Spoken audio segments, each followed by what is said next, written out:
उदयेन्।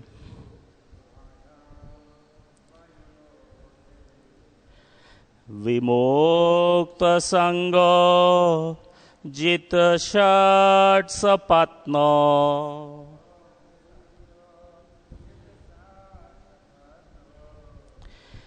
वेदात्मत्वं भ्रमितः तावतः।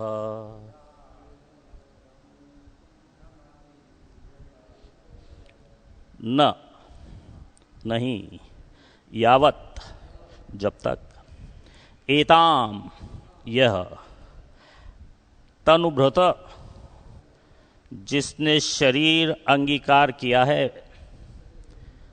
यह मनुष्य, नरेंद्र हे राजन, विधुय मायाम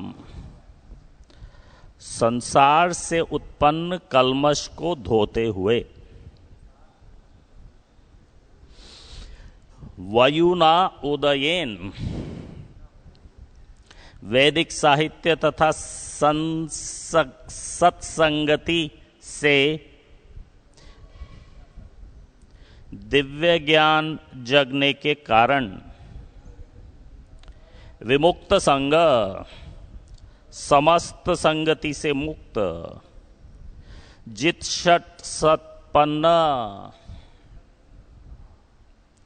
6 शत्रुओं, 5 इंद्रियां तथा एक मन को जीतकर वेद जानता है, आत्मतत्वम, आत्मतत्व को, भ्रमति घूमता है, यह इस संसार में, तावत तब तक। अनुवाद।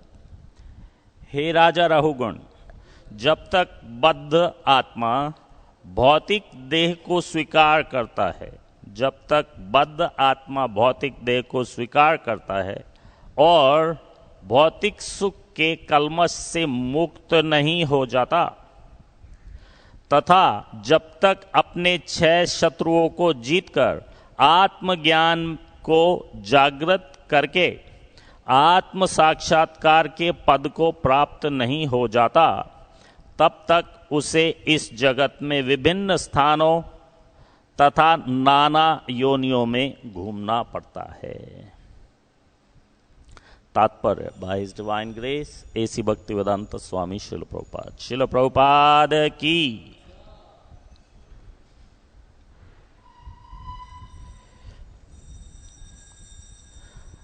जब किसी मनुष्य का मन देहात्म बुद्धि में लिप्त रहता है, तो वह अपने को किसी एक राष्ट्र, परिवार, देश या जाति से संबद्ध मानता है। इन्हें उपाधियां कहते हैं। मनुष्य को इनसे मुक्त होना चाहिए। सर्वोपाधि विनिर्मुक्तम। जब तक मनुष्य इनसे मुक्त नहीं होता, उसे इस संसार में बद्ध जीवन बिताते रहना पड़ता है। मनुष्य जीवन का लक्ष्य इन भ्रांतियों को दूर करना है। यदि ऐसा नहीं किया जाता तो जन्म मरण का चक्र चलता रहता है और सभी भौतिक स्थितियों को भोगना पड़ता है। नमो ओम विष्णुपादाय कृष्ण पृष्ठाय भूतले श्रीमते भक्ति वेदांत स्वामिन इति नामिने।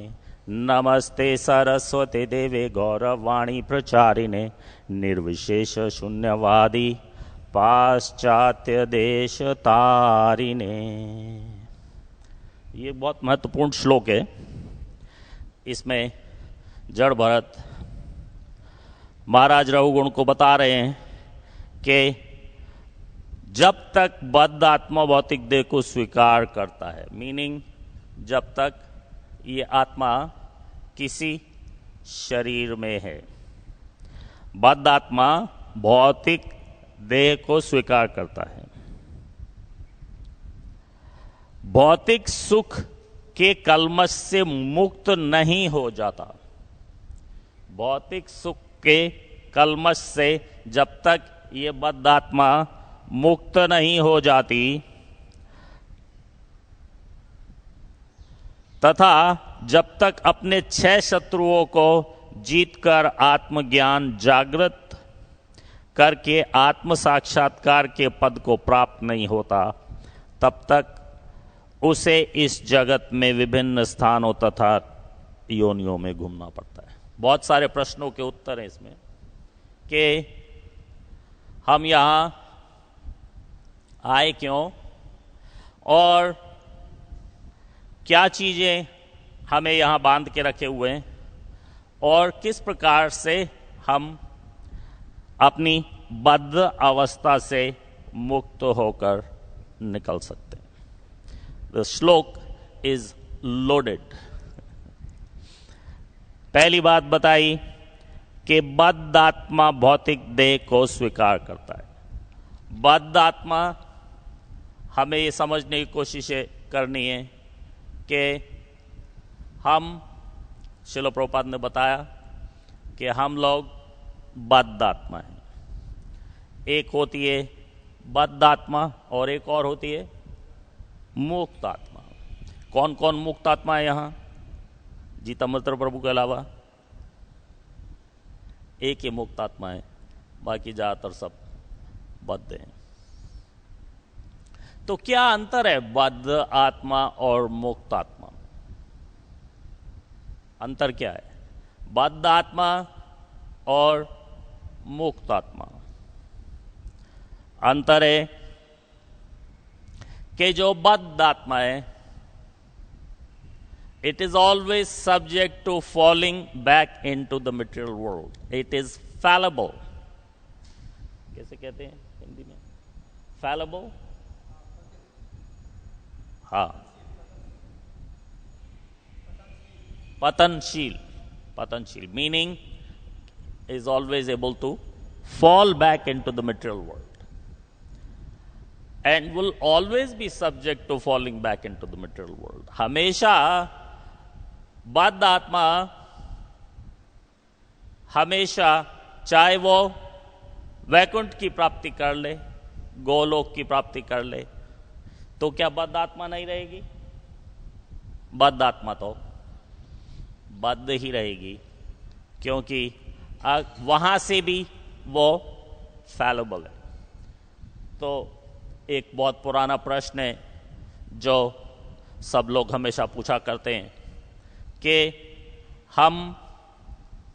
हमें शास्त्रों में ये भी बताया गया कि हम वैकुंठ में थे, हम तो यहाँ के जीव नहीं हैं, हम तो वहाँ के हैं और वहाँ से कोई गिरता नहीं, यद गत्वा न निवर्तन्ते। तो फिर हम यहां आ क्यों गए? तो उसका एक जवाब ये है कि हम वहां से गिरे नहीं, कूदे हैं। गिरने और कूदने में अंतर है। गिरने से मतलब है कि जैसे ये संसार सागर, ये ब्रह्मांड और भी बहुत सारे ऐसे ब्रह्मांड हैं इस मृत्युलोक में, तो अगर कहीं भी चले जाओ तो you are always subject to moving on with in the material world only. Material world से छोड़ के कहीं बहुत आगे जाने की पॉसिबिलिटी नहीं है।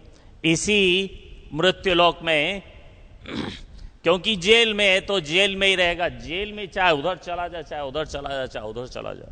ए class jail, B class jail, C class jail, D class jail, but it's a jail. लेकिन जो वैकुंठ चला गया, जो जीवात्मा वैकुंठ को प्राप्त कर गई, now it is not subject to जन्म मृत्यु जरा व्याधि। किसी भी नंबर ऑफ ईयर्स के लिए हमें स्वर्ग की प्राप्ति हो सकती है। अच्छा, 2000 साल के लिए स्वर्ग मिला इस आत्मा को, उसके बाद क्या? वापस ही। या 2 महीने के लिए स्वर्ग की प्राप्ति हो गई, उसके बाद क्या? वापस ही। तो वैकुंठ चले गए तो कोई भी टाइम नहीं, कोई टाइम बाउंड मैटर नहीं है। जस्ट लाइक इस देश में, संसार में बहुत तरीके की जेल हैं। किसी को जेल में डाला जाता है तो तब उसको टाइम दिया जाता है, ओके इम्प्रिजन्ड फॉर 5 years। लेकिन जब उसको रिलीज किया जाता है तो कोई टाइम देता है? Released for 2 years। Released means released, there is no time boundation. So in the material sense वो व्यक्ति अब फ्री हो गया, फ्री। तो वैकुंठ प्राप्ति भी वही है कि हम फ्री हो गए। फ्री मीनिंग अब कोई वहां पे इतना टाइम की बाउंडेशन कि अच्छा इतने समय के बाद वापस आना पड़ेगा। इसलिए भगवान कहते हैं यद्गत्वा न निवर्तन्ते। तो फिर हम आ क्यों गए? जब हम एक दिन वैकुंठ में थे तो हम यहां क्यों आ गए? आ गए इसलिए क्योंकि हमने आना चाहा, या हम गिरे नहीं, हम कूद गए। कूद गए मतलब we deserve to come back. कोई भी प्रिजनर है उसको रिलीज कर दिया जाता है कि जाओ, free to go. For how long? Unlimited amount of time, free. But soon as you get involved in another crime, वो फ्रीडम जो आ रही है वो ये इस बेसिस पे नहीं आ रही कि बाहर जा, अब जो मर्जी करना है कर, अब तू फ्री है। नहीं, बाहर जा लेकिन फ्री नहीं हुआ। फ्री एक तरह से हो भी गया कि अब तुझे जेल में नहीं आना पड़ेगा, लेकिन रीऑफेंड, कम बैक। तो बद्ध आत्मा हमेशा वो ही रहेगी कि अगर जो मुक्त भी हो गई तो वो बद्ध आत्मा की मुक्ति है। उसका अर्थ ये नहीं कि अब वो मुक्त आत्मा में कन्वर्ट हो जाएगी। वो बद्ध आत्मा तो बद्ध आत्मा ही रहेगी, मुक्त आत्मा में कन्वर्ट नहीं होगी। अब आफ्टर अंडरस्टैंडिंग कि बद्ध आत्मा, अब बद्ध आत्मा इस भौतिक देह में है क्योंकि जो कुछ भी किया उसकी वजह से इस मटेरियल वर्ल्ड में भेज दिया गया। अब इस मटेरियल वर्ल्ड में जब आ गए तो कुछ ना कुछ कर्म करोगे, कुछ ना कुछ तो कर्म करना पड़ेगा। अब वो कर्म या तो कर्म होगा या विकर्म होगा, मीनिंग या पुण्य होगा या पाप होगा। अब अगर पुण्य होगा तो स्वर्ग और पाप होगा तो नरक भोगने को मिलेगा। जैसे कि मैं जब छोटा था वीडियो गेम्स नहीं थे, लेकिन अब हैं। मैंने कभी वीडियो गेम्स खेले नहीं, लेकिन मुझे इतनी समझ है कि वीडियो गेम्स मेरे ख्याल से इस तरह से होते हैं कि you get from this point to this point and then start over again, then you start over again, कुछ ऐसे। तो वो वीडियो गेम वो हमारी लाइफ है। हमारी लाइफ भी उसी तरह से चलती है एक जीवात्मा की, जिस तरह से वो वीडियो गेम चलता है। अब इस part of the video game में, बहुत से गेम ऐसे होते हैं, मैंने सुना है कि इस part of the video game में आप जो करोगे उसके हिसाब से आपको नेक्स्ट पार्ट मिलने वाला है।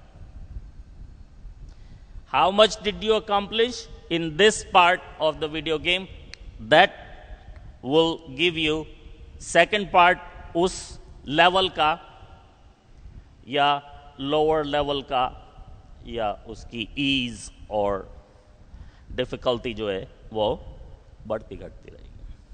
तो उसी तरह से हम बद्ध जीवात्माएं जब एक बार जन्म ले ली, अब कर्म करो, जो कर्म किया उसके बेसिस पे आप नेक्स्ट मिलेगा, जो फर्स्ट और सेकंड में किया उसके बेसिस पे अब थर्ड मिलने वाला। ऐसा नहीं है,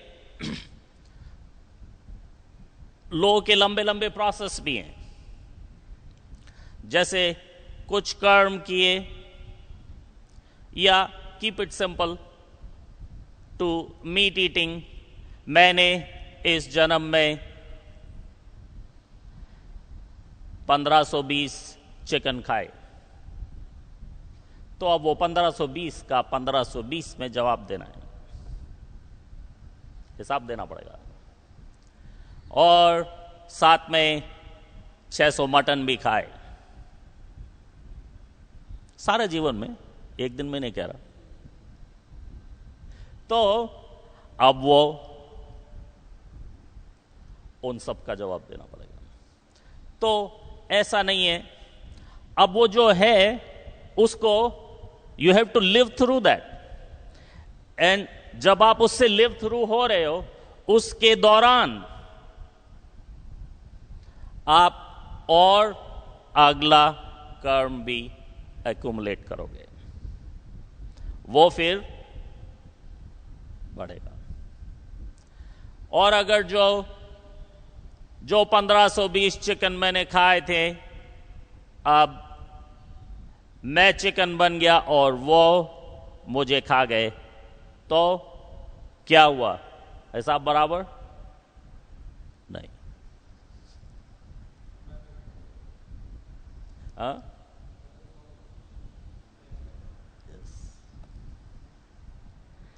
उस चिकन ने अब मुझे खाया, तो वो अब कर्मा उसको फिर से लग गया, तो अब उसको वापस मेरा हिसाब देना पड़ेगा। 1 + 1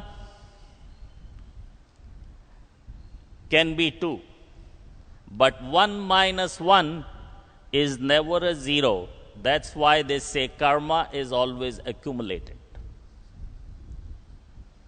It is always accumulating.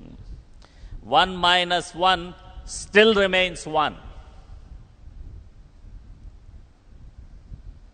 That is the problem. So, बद्ध जीव और ज्यादा ज्यादा ज्यादा ज्यादा ज्यादा बद्धता में आता जा रहा है, क्योंकि वो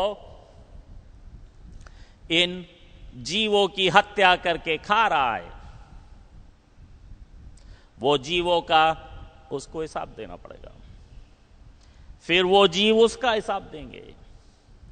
तो चलो वो तो अपना देंगे, लेकिन मैं अब उतने में और ज्यादा कर्म एक्यूमुलेट कर लिया, तो अब उसका हिसाब आगे जुड़ गया। मान लो 600 मटन का हिसाब देना था, अब उस रूप में जो कुछ भी किया वो आगे जुड़ गया। तो it is a never ending story with every जीवात्मा, every one of us. We have been around forever. There never was a time when we were not around. और तब से पता नहीं कब कब का क्या क्या कर्म हमने कुमुलेट करके रखा हुआ, उसको हम साथ में लेके आए। इसीलिए जब कोई जन्म लेता है किसी परिवार में, तो जो सभ्य लोग हैं, कल्चर्ड लोग हैं, वो उसके नाम से, उसके हाथ से ज़्यादा दान कराते हैं कि पिछले जन्मों के पता नहीं कितने पाप लेके आए हमारे परिवार में। अब हमारे परिवार में इसका जन्म हो गया, तो जो ये भोगेगा हम भी भोगेंगे। तो इसलिए कभी कभी ऐसा होता है कि परिवार में जन्म होने से, कभी कभी नहीं, ज्यादातर ऐसा होता है, जब कोई जीवात्मा किसी परिवार में जन्म लेती है, उस परिवार में चेंज आता है। कहीं ड्रामेटिक आता है, कहीं कम आता है। मैं आपको एक सच्ची कथा बताऊं, अभी कुछ साल पहले की बात है। हमारे यहाँ ब्रिटिश कोलंबिया में कैपिटल है विक्टोरिया, और विक्टोरिया में बहुत बड़ा वो पार्लियामेंट है। सारा दुनिया में नाम है उसका, बहुत पुराना, बहुत सुंदर विक्टोरियन स्टाइल बना हुआ। लेकिन उसके सामने ही एक 7 स्टार डिलक्स होटल है, एम्प्रेस होटल। अब ये जो होटल है, ये किसी रॉयल फैमिली की पहले जमीन हुआ करती थी 100 साल पहले।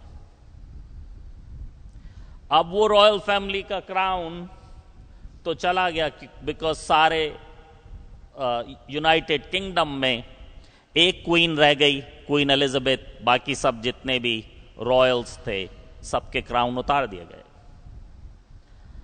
तो ये जो रॉयल्स हैं, इनको रॉयल्टी की तरह रहने की आदत है,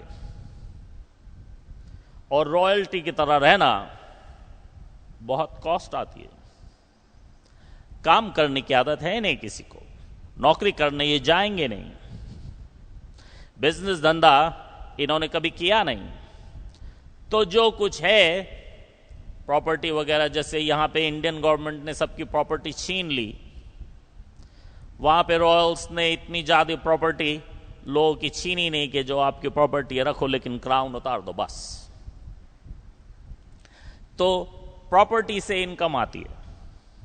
अब वो प्रॉपर्टी से इनकम आती है, तो every year inflation is going up, so income तो सेम आ रही है, हर साल रेंट तो कोई बढ़ा के नहीं देने वाला आपको। तो इनकम हर महीने सेम आते हुए भी उसकी डॉलर की बाइंग पावर घटती जा रही है, रुपए की बाइंग पावर घटती जा रही है। तो अब अगर उनकी घटे से घटे इनकम अगर जो 10 लाख भी महीने की है, उससे ज्यादा तो क्लीनिंग का खर्चा है जिस महल में रहते हैं। तो बेचारे थोड़ा थोड़ा पोर्शन कर करके बेच बेच के जी रहे हैं कि मिनिमम क्लीनिंग तो जरूरी है। अब हम भी फेस कर रहे हैं इस मंदिर में कि जितना बड़ा मंदिर उतने ज्यादा कबूतर पार्टी कर करके जा रहे हैं, उतना ज्यादा क्लीनिंग का खर्चा, उतना ज्यादा रख रखाव। तो of course we are doing it for Krishna, they are doing it for themselves, that's the difference, that's the next part we will come to. तो इनके घर में एक रॉयल बच्चे का जन्म हुआ। रॉयल बच्चे का जन्म हुआ, छोटी छोटी जगह जगह उनकी, छोटी छोटी नहीं, इनकम छोटी छोटी है, लेकिन प्रॉपर्टी बड़ी बड़ी, सैकड़ों साल पुरानी खरीदी हुई पड़ी हुई है। तो एक बच्चे का इनके घर में आत्मा अभी पहुंची है।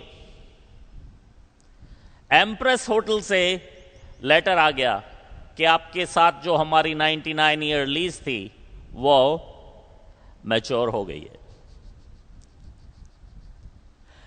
99 ईयर ओल्ड लीज के हिसाब से साल का $20,000 जाता था।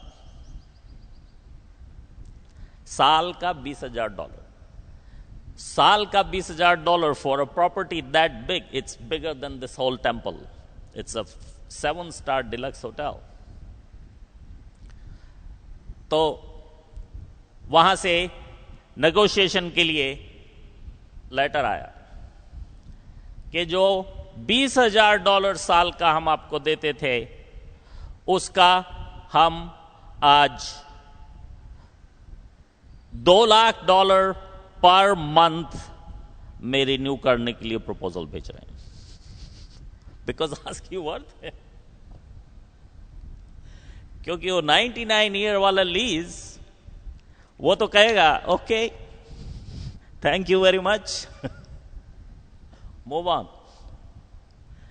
तो इसलिए वो पहले से लिख के भेज रहे हैं।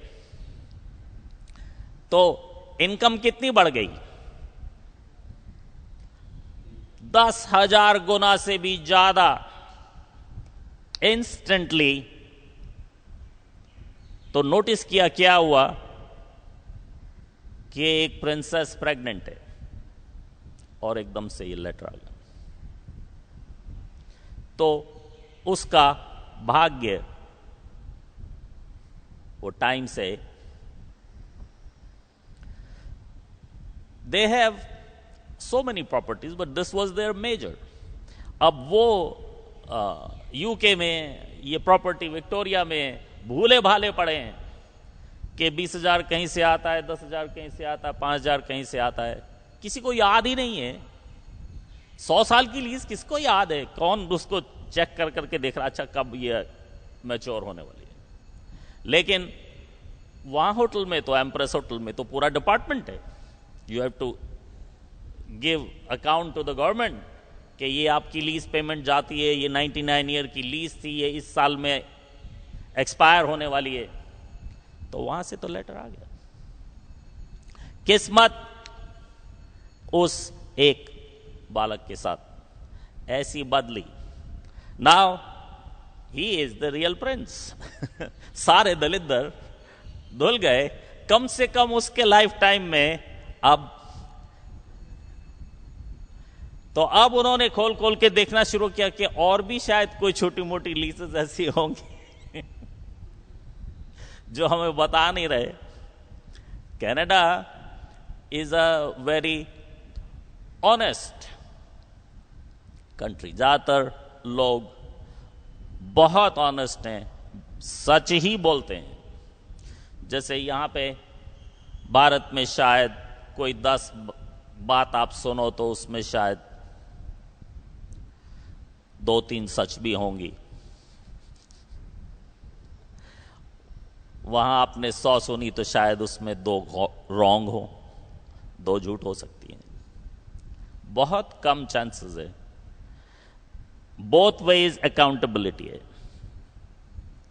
कि इसका मुझे देना था। भारत में मैं उससे ये मांग ही नहीं रहा तो यहां की कोर्ट शायद मुझे छोड़ दे कि इसने मांगे नहीं तो मैंने दिए नहीं जी, मैं क्या करूं। वहां की कोर्ट नहीं छोड़ेगी आपको कि मांगे क्या मतलब। जब तुझे देना है, तेरी प्रॉब्लम है, दे। लेकिन सब देश ऐसे नहीं है। तो सारी किस्मत बदल गई इस बेबी की। कम से कम इसके जीवन में तो ये दोबारा से प्रिंस हो गया, जो कि स्क्रैप बेचारे करते थे कि ये पुराना चांदी का टी सेट पड़ा है, चलो इसको बेच दो। किसी चीज की रॉयल्स हैं, उसी हिसाब से घर है, उसी हिसाब से गिफ्ट्स वगैरह आई हुई हैं, और इतने ज़्यादा की ज़रूरत भी नहीं है। ये नहीं कि जो चीज़ रोज़ हम यूज़ कर रहे हैं उसको बेचने जा रहे हैं। लेकिन बहुत सारे लोग बहुत सारे गिफ्ट और बहुत सारे कमरे जो शो पीसेस से भरे हुए हैं, तो अपना एक एक करके ये चीज ऑक्शन में भेज दो, ये चीज ऑक्शन में भेज दो, ऐसे करके चला रहे थे। अब सही जगह पे आ गया। अब वो बद्ध आत्मा अपना एंजॉय करने के लिए आई है। वो आत्मा, वो बेबी, वो एंजॉय करने के लिए आया है और उसके परिवार में जितने भी हैं वो सबको एंजॉय कराएगा। उसकी किस्मत, वो अब सबको उसने रॉयल बना, वो अकेला रॉयल कैसे बनेगा? ऑफ कोर्स लॉन्गेस्ट टाइम के लिए तो वो ही बनेगा, क्योंकि वो तो आज बेबी है, तो लॉन्गेस्ट टाइम तो वो ही भुगतेगा। बाकी जो उससे पहले के वो तो सब मर मुड़ जाएंगे। लेकिन फॉर नाउ तो सारे परिवार सब रॉयल्स हो गया। इसी तरह से सिमिलरली कोई बुरा भाग्य लेके जन्म लेता है तो परिवार में बुरे बुरे चीजें, जो चीज हमेशा से थी आज डेड हो गई। समुद्र ने आपकी जमीन को टेक ओवर कर लिया, अब जाओ किसके ऊपर केस करोगे? कौन सा इंश्योरेंस पे करेगा? बिकॉज लैंड का कोई इंश्योरेंस नहीं होता। You cannot, the only one thing you cannot insure is the land. You can insure anything on top of the land. The land is not insurable. Nobody insures the land कि आपकी land अगर चली गई तो हम आपको ये मुआवजा देंगे, नहीं देंगे। वो गई तो वो गई। एम्प्रेस होटल के नीचे भी खाली लैंड है इनकी। अब 100 साल में उसके कितने बार तो रेनोवेशन हो चुके, क्या क्या हो गया उसमें। वो 100 साल पुरानी तो केवल लैंड बाकी है, लेकिन वो लैंड तो आखिर उन्हीं की है। बहुत से लोग 99 ईयर लीज के बाद भूल गए होते हैं, लेकिन ट्रुथ इज ट्रुथ। तो ये बद्ध आत्मा भौतिक देह में आएगी तो जो भोगना है वो भोगने का शरीर मिलेगा, और जो लूज करना है वो लूज करने का। अब भोगने का शरीर उसको कितने साल का मिला है? हो सकता है 500 साल का मिला है। इस जीवन में कितना जी लेगा? 70, 80, 90 रॉयल लोग थोड़ा ज्यादा जीते हैं, 100 तक उनके वो है, 80, 90 तो कर लेते हैं। तो फिर अगली बार जन्म लेगा, अगर 500 साल की उसको वो मिली है तो वो फिर किसी ऐसे रॉयल फैमिली में लेगा। लेकिन जो कर्म अक्यूमुलेट हो रहा है वो उस 500 साल के बाद किक इन करेगा। जो थोड़ा बहुत कर्म, तो वो एज ए रॉयल भी कुछ ना कुछ सफरिंग ही will have to go through. लेकिन एक रॉयल को कितनी सफरिंग आप दे सकते हो? अगर उससे ज्यादा सफरिंग दे दी तो उसका जो रॉयल का भरने का कोटा था अभी वो पूरा नहीं होगा। उसका जो एंजॉयमेंट का कोटा है वो पूरा नहीं होगा, ज्यादा सफरिंग दे दी तो वो तो उसको देनी ही पड़ेगी। फिर इतने में उसने जो कुछ किया उसके कर्म अभी एक्यूमुलेट हो रहे हैं। अभी क्या है, ये लोग बीफ ईटर्स होते हैं। अब बीफ ईटर्स तो हैं, लेकिन नेक्स्ट बर्थ इनकी फिर भी रॉयल हो सकती है। फिर कोई पूछा, अरे ये कैसे, ये तो बीफ ईटर था, कैसे इसके दोबारा रॉयल फैमिली में जन्म हो गया? भगवद गीता के अनुसार बीफ ईटर तो लोअर में जाना चाहिए। क्यों? क्योंकि वो इसका अभी बाकी है। जो उसका बाकी है वो निपटा के उसके बाद उसको, जो इस पीरियड में उसने अब नया कर्म अक्यूमुलेट कर लिया, उसका हिसाब आना शुरू हो जाएगा।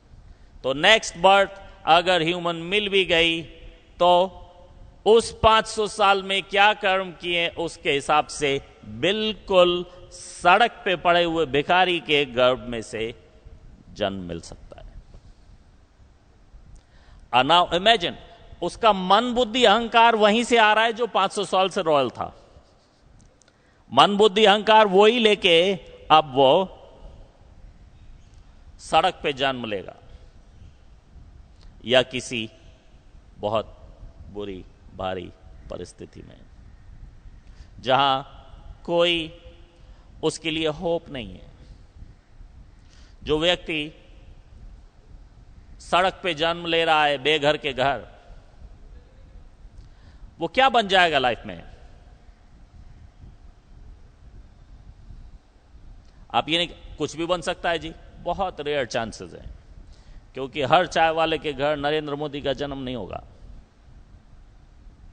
बहुत रेयर है कि वो कुछ कर जाएगा। अभी देखो मोदी के भाई सारे क्या कर रहे हैं, कोई कबाड़ी है, कोई जानवरों को धोने का काम करता है, कोई रिक्शा चलाने का काम करता है, सब क्योंकि चाय वाले के घर जन्म हो के आप क्या क्या कर लोगे अगर जो मटेरियल जीवन में पड़े रहे तो। नहीं तो यहां पे प्रोसेस दिया है कि भौतिक सुख के कलमश से मुक्त नहीं हो जाता तब तक, अब उसको अपने भौतिक सुख जो किसी भी कारण से मिला हुआ है उसके कलमश से मुक्त होना है और अपने 6 शत्रुओं को जीतना है। 6 शत्रु, 5 इंद्रियां और 1 मन। और आत्मज्ञान को जागृत करके, आत्मज्ञान को जागृत करना है, फिर आत्म साक्षात्कार के पद को प्राप्त होना है। तब उसका विभिन्न स्थानों और नाना योनियों में घूमना रुकेगा। तब तक पुनरपि जननम पुनरपि मरणम, it will always go on. It's like a imprisonment for life, real life. क्योंकि आजकल जिसको हम imprisonment for life कहते हैं वो शायद 25 ईयर्स है। 25 ईयर्स उम्र कैद का मतलब 25 ईयर्स। लेकिन ये जो हमें मिली हुई है ये पूरी उम्र की है, जब तक ये बद्ध जीवात्मा जहां कहीं भी रहेगी, अगर जो उभरने की कोशिश नहीं की तो दैट्स इट, फिर वहीं की वहीं रह जाएगी। तो श्रील प्रभुपाद बता रहे कि जब मनुष्य का मन देहात्म बुद्धि में लिप्त रहता है तो वह राष्ट्र, परिवार और इन सब उपाधियों में रहता है। तो सबसे पहले अगर जो हमें इस बद्ध जीवन से, ऑल्दो हम बद्ध आत्मा है, लेकिन बद्ध आत्मा हर समय बद्ध जीवन में नहीं रहती। बद्ध आत्मा बद्ध रहेगी लेकिन हर समय बद्ध जीवन में नहीं रहेगी। जैसे कि कोई भी सिटीजन इस देश का अगर जो किसी वीआईपी को नहीं जानता तो subject to go to jail, फिर वो रिलीज भी हो जाएगा लेकिन always subject to go back to the jail. तो उस तरह से हम भी बद्ध जीव फ्री हो गए, although subject to go back to jail, लेकिन फ्री हो गए। और अगर जो वो फ्री होना है तो हमें श्रील प्रभुपाद बता रहे सबसे पहले सर्वोपाधि विनिर्मुक्तम करना पड़ेगा और मनुष्य का लक्ष्य इन भ्रांतियों को दूर करना है। यदि ऐसा नहीं किया जाता तो जन्म मरण का चक्र चलता रहता है, श्रील प्रभुपाद भी यही कह रहे हैं, और सभी भौतिक स्थितियों को भोगना पड़ता है। सभी भौतिक स्थितियों को भोगना पड़ेगा मतलब मात्र स्पर्शस्तु कौन्तेय शीतोष्ण सुख दुखदा, और वो हमारे कर्मों के हिसाब से, प्रारब्ध के हिसाब से घोर दुख या कम दुख। जब व्यक्ति, हमने देखा है प्रैक्टिकली 40 साल से मैं भक्तों से इंटरेक्ट कर रहा हूं और लोगों की लाइफ क्या क्या हो रहा है सब देख रहा हूं। तो जो कृष्ण कॉन्शियसनेस में आ जाता है और रह जाता है, तो उसके जितने भी दुख जो आने वाले थे वो स्मूथ आउट हो जाते हैं।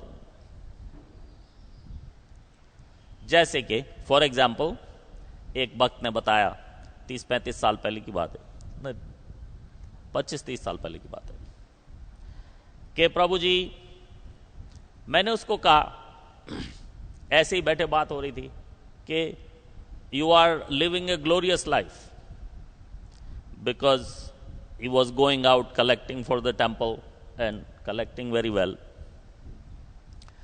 तो मैं you are living a glorious life. तो उसने कहा, प्रभु जी, मैं मन से आपको एक बात बताना चाहता हूं कॉन्फिडेंशियली। मैं चल ठीक है। तो इसलिए मैं उसका कॉन्फिडेंस तोड़ने वाला नहीं, उसका आपका नाम नहीं बताऊंगा, लेकिन एग्जाम्पल में बता रहा हूं कि उसने बताया कि मेरे पत्री के अनुसार, जन्म पत्री के अनुसार, मेरा टाइम इतना बुरा है कि मेरे घर परिवार, पत्नी, बच्चे सब कुछ छूट जाएंगे और दर दर भीख मांगने और ठोकर खाने की परिस्थिति मेरी आएगी। ऐसा मेरा टाइम है। करंट में चल रहा है उसका। तो कैसे मुझे दिख रहा है he is living a glorious life,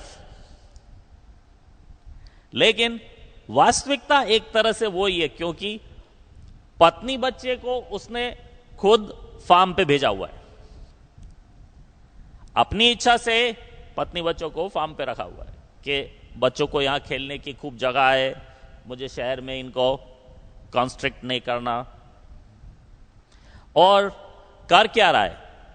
दर दर जाके भीख मांग रहा है। वही तो हम लोग क्या करते हैं?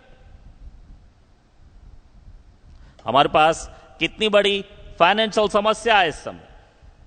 तो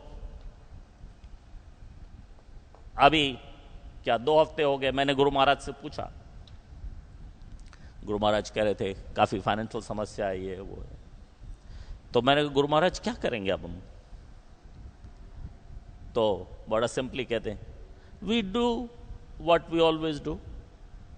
Soon as we are allowed, we will go out and start begging. We are professional beggars, so we will beg.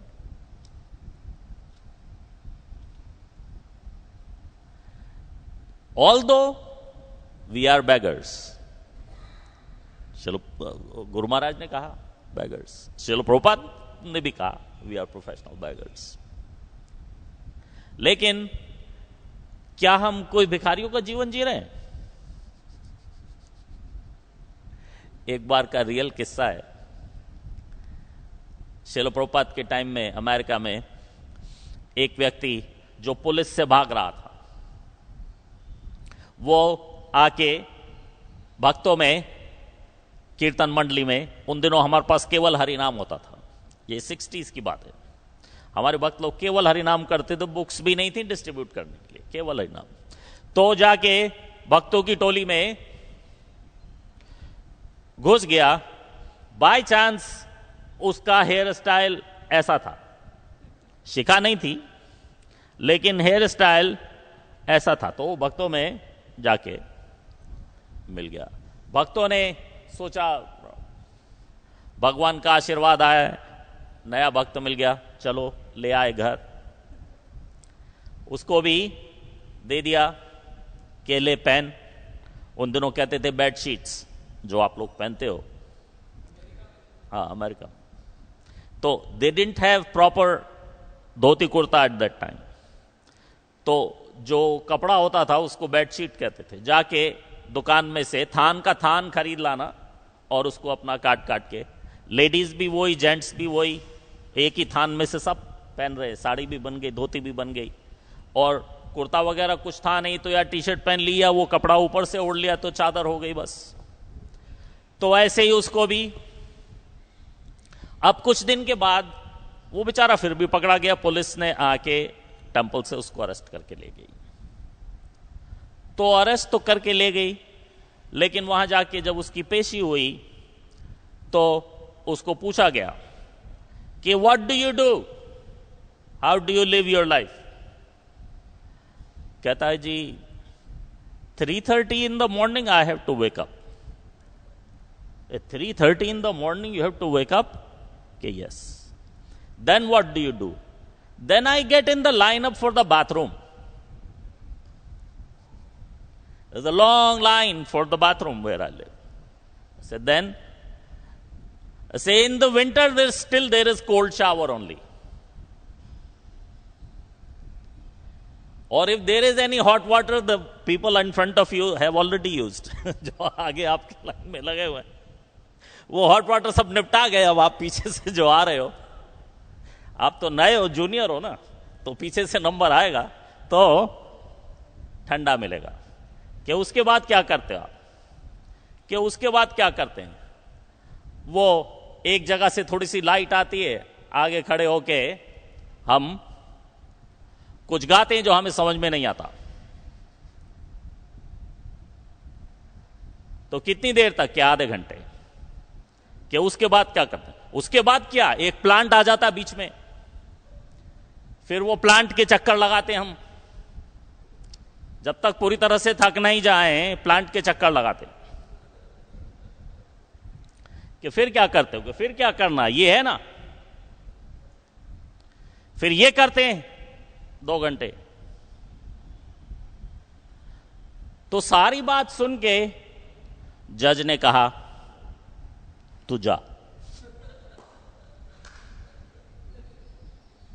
अब पब्लिक प्रोसिक्यूटर पूछ रहा है कि इतना बड़ा क्रिमिनल आपने इसको ऐसे छोड़ दिया कि इसको अगर जेल में डाल दिया इसके तो ऐश हो जाएगी, ये तो इतना बुरा जीवन तो पहले से जी रहा है।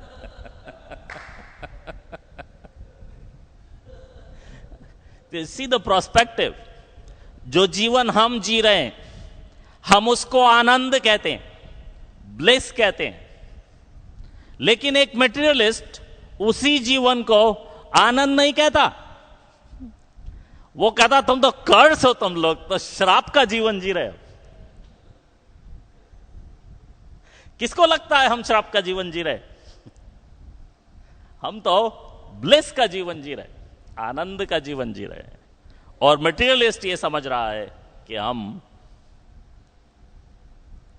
तो there is difference in the prospective कि अगर जो बुरा भी समय आया है तो जो कृष्ण की शरण में आ गया वो बुरे समय में भी उसको कुछ पता नहीं चलेगा कि कब मेरे शनि की 7.5 चढ़ी थी और कब उतर गई, मुझे पता ही नहीं चला। शनि भी तेरा क्या बिगाड़ लेगा।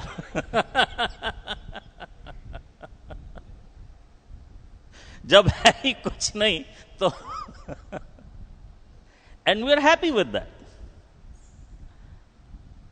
जो कोई व्यक्ति हमारी पोजीशन में बहुत परेशान रह सकता है, लेकिन हम ब्लिसफुल हैं, हमें भक्तों का संग प्राप्त है,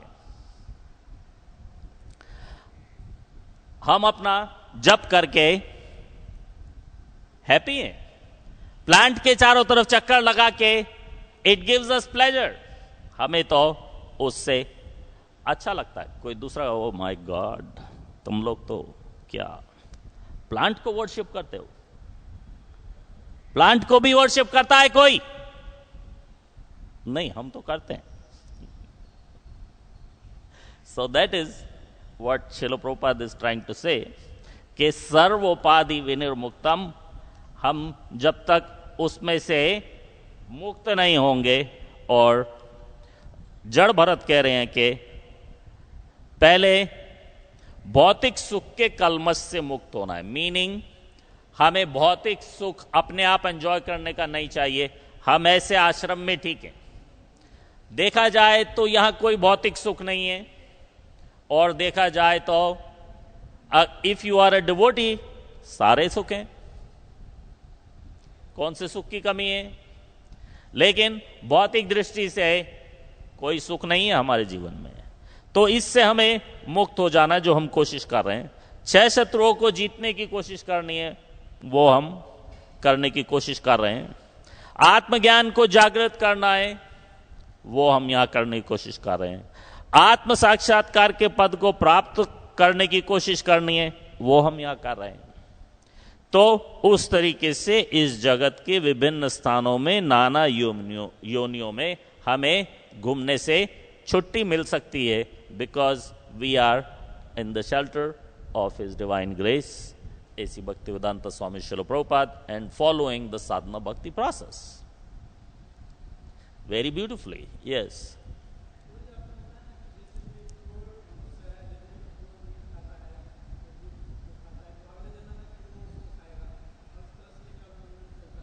Yes.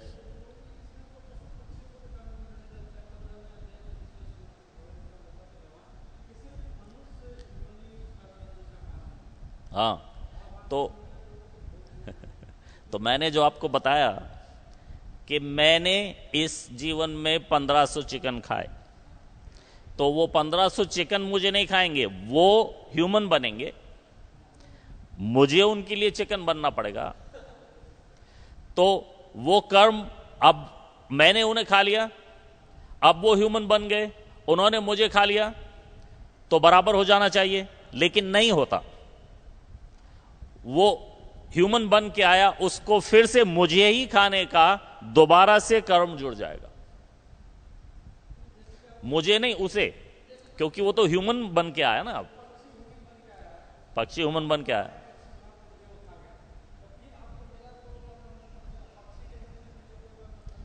हाँ, लेकिन वो मनुष्य बन के आएगा, उसका तो जुड़ेगा ना। पक्षी कहां किसी को खा रहा है? नहीं नहीं, आप एक बार फिर से समझो। मैंने एग्जाम्पल दिया कि मैंने, समझ लो मैंने एक चिकन खाया, ठीक है। अब नेक्स्ट लाइफ में कभी भी वो चिकन ह्यूमन बन के आएगा और वो मुझे खाएगा। तो मैंने अपना हिसाब दिया, लेकिन उसने, जिसने मुझे खाया, अब खाली बदले में खाया, लेकिन फिर भी उसके कर्म में वो चिकन खाना जुड़ जाएगा ह्यूमन के। वो तो मनुष्य योनि में आके मुझे खाएगा ना।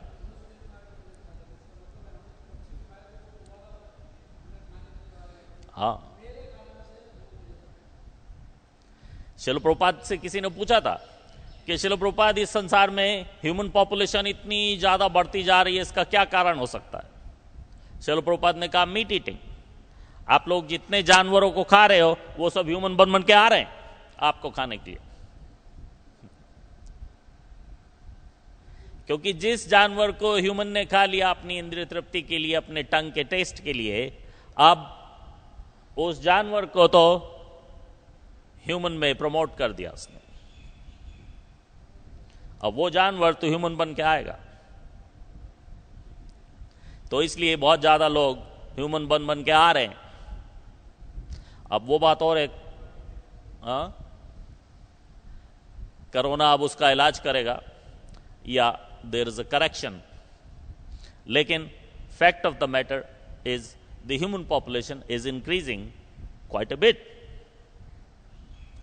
तो श्रील प्रभुपाद ऐसा बताते थे कि ये ह्यूमन पॉपुलेशन इसलिए बढ़ रही है क्योंकि हम लोग जितना मीट खा रहे हैं, ये जानवर, जब कोई मीट खाता है सर्वाइवल के लिए, कोई मीट खाता है मजबूरी में, कोई मीट खाता उसको पता ही नहीं, लेकिन जब कोई मीट खाता है एज एन ऑप्शन कि मुझे पनीर से ज्यादा बेटर टेस्ट चिकन का लगता है, तो इसलिए मुझे टेस्ट के लिए वो ही खाना है, आई डोंट केयर चिकन की जान जा रही है, it is definitely he is going to have to pay with his own life, pay back to that chicken.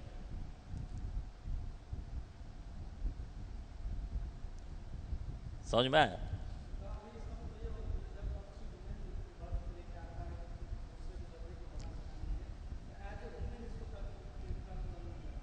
As a human उसको कर्म बंधन लगेगा।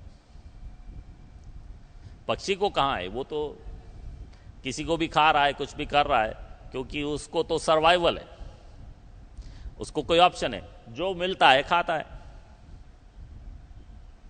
अगर जो दाना डाल दो वो दाना खा लेगा, दाना नहीं डालोगे वर्म खा लेगा, वो तो कुछ भी खा लेगा, उसको कर्म बंधन नहीं है। हमें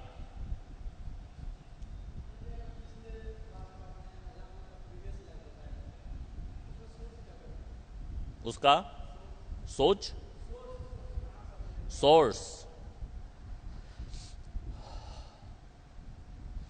मेरे लिए तो उसका सोर्स मेरे पिताजी थे, और मुझे सोर्स का मालूम नहीं। वो तो मैंने खाली इसलिए बता दिया, ये टू अंडरस्टैंड द कॉन्सेप्ट कि ये जो जीव आते हैं, इनकी जो भागवतम में मेंशन्ड है, इनके जीवन बहुत विलक्षण होते हैं, क्योंकि ये उस तरीके का प्रारब्ध लेके आ रहे हैं। अब जैसे कोई यहां पे भक्त है, सारा जीवन एग्जेम्पलरी लाइफ जिया, सब कुछ प्रॉपरली, और कहीं बीच में एक मिस्टेक कर दिया या 2 मिस्टेक कर दिया, तो क्या होगा? उसको इसी तरीके का जीवन मिलेगा कि वो मिस्टेक का पे करना पड़ेगा, लेकिन बाद में फिर ग्लोरियस। ऐसे ही भरत महाराज को हुआ। भरत महाराज ने सारा जीवन बहुत अच्छा जिया, एक मिस्टेक कर दिया हिरन का, तो हिरन के रूप में फिर जन्म लेना पड़ा, लेकिन उसके बाद फिर से जब वो जड़ भरत के रूप में आए तो ग्लोरियस लाइफ। सारा आत्मज्ञान उनके अंदर भरा हुआ है, जबकि स्कूल नहीं गए, क्योंकि वो कैरी ओवर हो गया। तो उसको थोड़ा सा, जिसकी कोई गलती हो जाए तो उसको भगवान थोड़ा सजा देके बाकी का उसका सुधार देते हैं। तो ऐसे ही अजामिल के साथ हुआ। और किसकी बात हो रही थी उस दिन? इनकी बिल्वमंगल ठाकुर की। तो बिल्वमंगल ठाकुर का भी कुछ ऐसा ही प्रारब्ध होगा, जो कि ग्लोरियस प्रारब्ध, लेकिन कोई मिस्टेक की हुई, तो उसकी वजह से उनको स्त्री का आकर्षण, वो स्त्री के आकर्षण को फिर उन्होंने रियलाइज किया, एक्सेप्ट किया, और अपने आप को उसकी सजा दी अपनी आंखें फोड़ के। तो बाकी का जो उसका ग्लोरियस प्रारब्ध था, अब वो एक्टिवेट हो गया। पहले वो वैश्यागामी है, और अब वो एकदम से क्या बन गया? ये बाय चांस नहीं हुआ, ये उसके प्रारब्ध से हुआ है। बाय चांस तो कोई छोटा मोटा भक्त नहीं बनता, इतना बड़ा भक्त कैसे बाय चांस बनेगा? इतना बड़ा भक्त तो उसके ग्लोरियस प्रारब्ध से हुआ है। अब वो प्रारब्ध कब जागेगा? तब जागेगा जब उसने जो गलतियां की उसका पे कर देगा। गलतियां का पे कर दिया, नाउ ही इज फ्री, गो। जैसे कोई बड़े से बड़े व्यक्ति को भी जेल हो जाए, तो आम व्यक्ति जेल से आके भी क्या उखाड़ लेगा? लेकिन कोई जो पहले से ही आलीशान बंगले में रहने वाला, तो वापस जेल से निकलते ही सीधा वापस अपने बंगले में जाने वाला है। वो कहां जाएगा? कि जहां बाकी के सारे जा रहे हैं वहीं वो भी जाएगा? नहीं, वो तो अपना, तो वो उसका कर्म जो उसने जोड़ा हुआ है, सुकृति जो उसने उसकी जोड़ी हुई है, वो सुकृति अब एक्टिवेट हो जाएगी, क्योंकि इसने अपना पे कर दिया गलतियों का। Clear? Thank you. Jagat Guru Srila Prabhupada की, ग्रंथराज श्रीमद् भागवतम की। निताय गौर प्रेमानंदे।